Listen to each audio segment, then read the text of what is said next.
Hi guys, it's ALCHEMY. How's everyone doing? Good, I hope.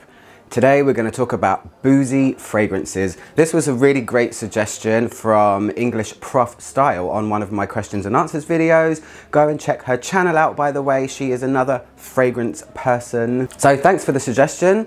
Now let's talk quickly about booze in fragrances. It's never real. Perfumers don't sit there and tip rum into their compositions. So it's always going to be a fantasy, and you are more likely to find a dark boozy theme in perfume than other things.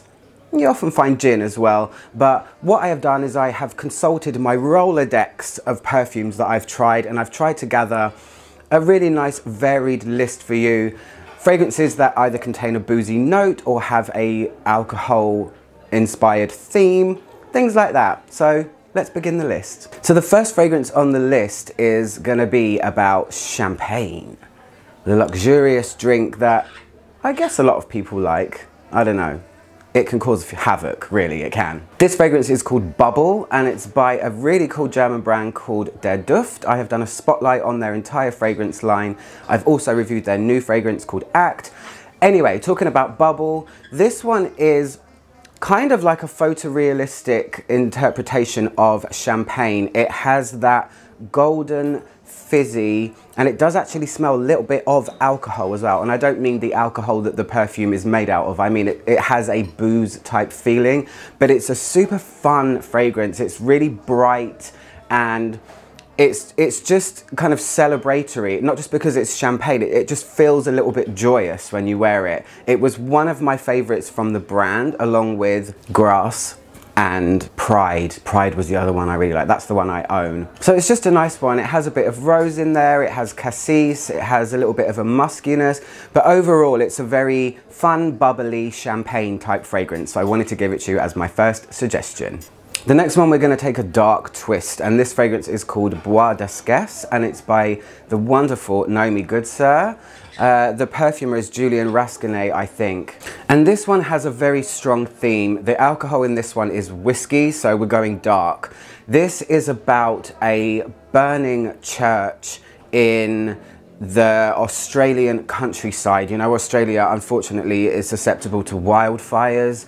So this is a very boozy, sharp whiskey fragrance with a ton of frankincense, a lot of smoke. There is oak in it as well, I believe, and cade as well. And cade is quite an aggressive note. It's medicinal, herbal, foresty.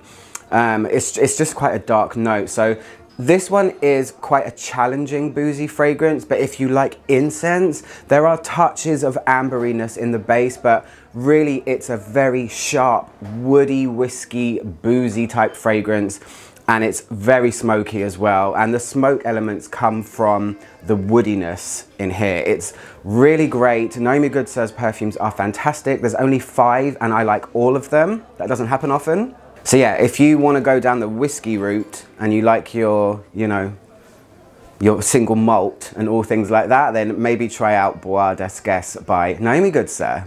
The next fragrance is called Haze, and it's by Akro. I'm about to do a spotlight on this brand sometime this week if I can find the time. And this one is about absinthe. Absinthe is a theme that I see come up every now and then in fragrances, and I guess it's quite an easy one to do because all you need to do is put wormwood in a fragrance, and absinthe is flavored like wormwood, and it's kind of that aniseedy type smell. This one was very light, not very complex, but it delivered an absinthe-like feeling. If you like your fennel type fragrances, your licorice type thing, you know, aniseed, it's that sort of feeling, and it's a little bit woody. It's bright, it's quite a simple one, like I said. So if you want to try absinthe, try Haze by Akro. The next one is by Amouage, one of my favorite brands, and it's called Overture Man. I only got to try this for the first time recently, actually.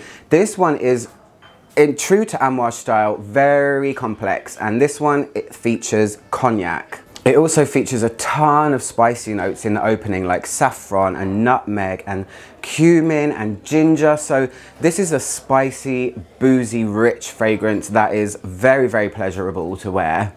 It also has a really nice theme of amberiness and smoke, and so it's kind of like a darker take on a boozy fragrance and very spicy. I like that rich, opulent sort of thing, and there's a ton of supporting notes in here that just bring the whole richness level right up. So ambery smoke, there's sandalwood in it as well, patchouli, myrrh, animalics, leather as well. And I wouldn't say it's necessarily overly masculine in any way. I just think it's a really complex, great fragrance, and the booze isn't massive in it. It's not a cognac fragrance with everything else supporting. The cognac is just a small element of what is an explosion of a lot of things, but it's a really nice one to try if you like the darker booze. So that is Overture Man by Amouage. The next one is Orpheon, and it's by Diptyque. This entire fragrance is themed on a bar, so that's why I'm putting it on the list, and this time we're going to gin. Orpheon is the name of a bar that used to neighbour the flagship Diptyque boutique in Paris. It was a place of the founders. They used to love going there, and this fragrance is about the atmosphere of that bar. It is gin cocktails. The main note is juniper. Perfumers often use juniper to create a gin feeling, and this one's really, really pleasant. It's a real casual, out of the shower, fresh, woody, mainly about juniper, but there's also multiple other fresh woods in there. There's some cedarwood in it. There's a touch of jasmine, which you don't really feel. It kind of fills the gaps, I would say, but really it's almost like a vibrant, bright, powdery, woody perfume, and it's such an easy spray and go. I think it fits a lot of occasions. It lifts my spirits. It makes me feel a little bit clean if I'm having a bit of a groggy day, and it's just a great one, and it's the first one on the list that features a gin feeling. The next fragrance is taking us to Rum Town. This one is called Speakeasy, and it's by a French brand called Frapin.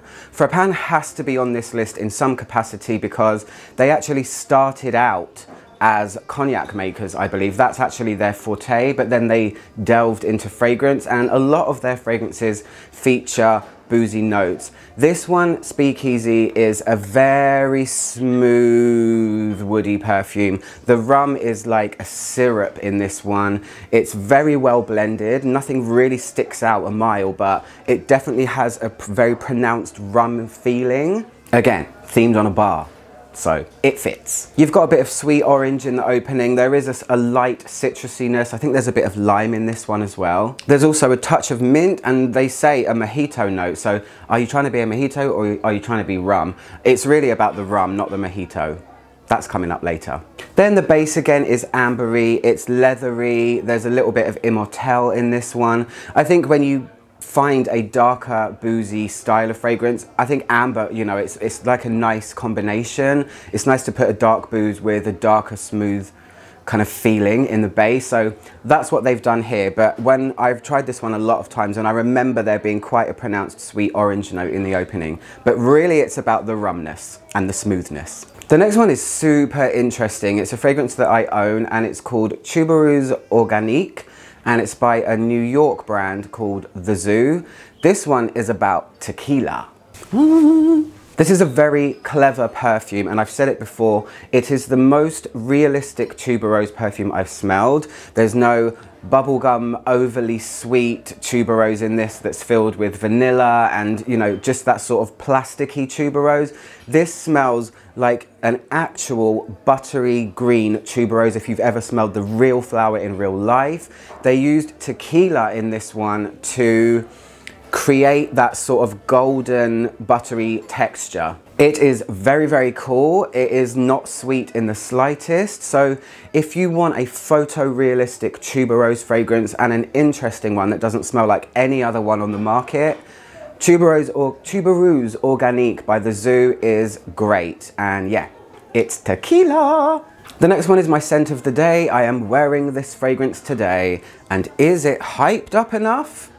Yes, it is. It is Angel Share, and it's by Kilian. I was sent a sample of this to try, so I've sprayed it on my hand a few times. I have worn it. I'm wearing it today. This one is about cognac, and Is it overhyped? Yes, but it doesn't take away from the fact that it is actually a very beautiful perfume. So this one is for the tonka lovers. It does have a boozy feeling. It does have a light cognac feeling, but there's a lot of tonka in here, which makes the fragrance ultra smooth. There's also, to me, very small touches of cinnamon in this one as well. And I get kind of a stewed fruits type feeling. It feels like dates and raisins stewed in alcohol, but done quite lightly. It does remind me slightly of Cigar Rum by Stranger's Perfumery, if you've ever tried that, but a more elegant, kind of not stripped back, but a little bit more tender version of that perfume. So you've got a touch of spice, a touch of cognac, a little bit of like a stewed fruit. It reminds me of the fruits that you get in a Christmas pudding over here. But then there is a whole bunch of tonka. So that's why I like it. And that's why I wanted to put it on the list. If you like tonka with a touch of booze, maybe try this one out. But man, the hype is real, like really, really real. The next fragrance I also own, and it is inspired by an entire cocktail. It is called Mojito Chypre, and it is by Pierre Guillaume, Paris. This is a really strong fragrance. It smells exactly like what you can imagine a strawberry mojito to smell like. A very strong, pronounced strawberry note in this one. One of the strongest strawberry perfumes I've ever tried. And there is a lot of mint as well. So it has this super fruit thing with icy mint cutting through, and it projects like a monster. It's a really, really strong perfume. It doesn't really smell boozy. It doesn't have, what is the booze that's in a mojito? It's Bacardi, I think, isn't it? Yeah, I think it's Bacardi. I don't drink anymore, I've forgotten. So it doesn't have a boozy feeling like some of the others, but it is inspired by a cocktail. So that's why I wanted to put it on the list. So I guess it's a little bit of a cheat, but it still fits the theme. Don't judge. So that one's great, really fun, quite simple, dries down woody, a little bit more woody when it dries, but really it's about a huge strawberry mint, and it's really fun and super summery and lasts for a really, really long time. And the last one on the list is a dark beast. I am ending with gin again. This one is not for the faint-hearted. I've not talked about this perfume on my channel before, but I have wanted to actually. I just haven't, I don't know why, so I'm talking about it now. This one is called Rake and Ruin, and it's by Beaufort, London. If you know this brand, they like dark, they like gothic, they like smoke, they like history and London and just, yeah, scary things. This one is about gin. The brand actually distills their own gin, and this fragrance was kind of the inspiration. Rake and Ruin, what it means is, rake is a rake hell. It's a term that was used for a very frivolous, debaucherous, wealthy young man that kind of petered away his money on women and gambling and stuff like that. And ruin is the gin part, because gin is known as a mother's ruin. So this one is mainly a gin note, but really what it's about is gunpowder. And I always say that this fragrance smells like dirty fireworks. It's really, really smoky, but there is that spark of juniper ginness in there as well. So it's not boozy in any way, but because, you know, when you think of boozy, I think of darker booze. It does have a gin-like feeling, but man, it is really potent. One of the strongest gunpowder notes I've tried in a fragrance before as well. So if you like fireworks, if you bonfire night drinking gin, that's kind of what it smells like. Guy Fawkes night when everyone's drunk on gin. And it's a pretty cool one. I mean, Beaufort are such an amazing brand. Love them. That's it, guys. That is my 10 boozy inspired fragrances. Thank you again to EnglishProfStyle for suggesting this. I think it's a really good theme to do, and I haven't done it before. So anyway, I'm ALCHEMY, trying to make the world smell better, one video at a time. I'll see you guys soon. Goodbye.